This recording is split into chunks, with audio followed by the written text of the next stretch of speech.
Okay, so my name's Graham Theobald and I'm the owner of the Body Rehab Injury Clinic, also the lead clinician here. I specialise in cycling related injuries, currently doing a PhD in cycling related knee pain. So yeah, I treat a lot of cyclists, particularly in this area, elite cyclists. We treat pro cyclists over in Europe who come over here. We sponsor a couple of local cycling teams, so very much in the thick of cycling. I'm a compulsive obsessive cyclist myself, so that comes in quite handy when it comes to biomechanical assessment. Yeah, I'm a bit of a geek in cycling, so yeah, that's me.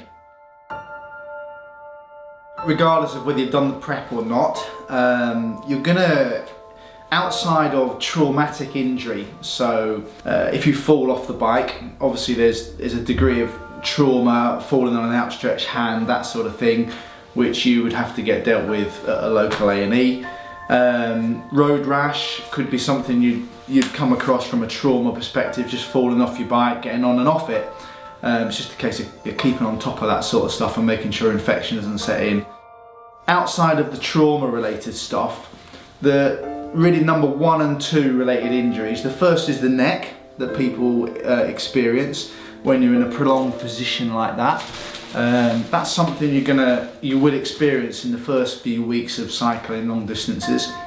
Bike fit is key with that, and we'll discuss that later on. The second thing is knee pain. Knee pain is really the number 1 repetitive injury that I would classify. And it can come in 2 forms. It can come in what we call anterior knee pain, which is pain at the front of the knee or inside the knee, or it can come pain at the side of the knee or the back of the knee. Everybody has their own way of pedaling. Some people, the knee goes in and out more. You find some people, the knee actually touches the bar, but they don't have any pain. So if it isn't broken, don't fix it, kind of thing. But as soon as it starts to break, you need to try and work out why it's happening. So knee injuries, I would say, are your number 1 worry on the way. If it starts, you've got to deal with it pretty quick. Well, the best way to avoid torsion injuries of the knee, and by torsion, the knee is a hinge joint which will work predominantly like that. That's how it likes to work. As soon as you introduce a twisting element or a torsion, then it doesn't like it. It gets pretty upset. So keeping the ankle as free and flexible as you can is key to that.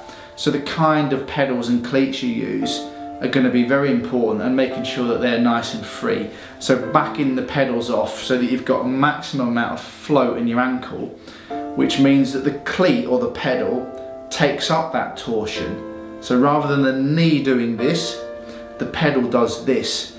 So having maximum float, but making sure that they're lubricated and not really stiff, and will reduce the chance of you getting those repetitive injuries in the knee, particularly the torsion related ones.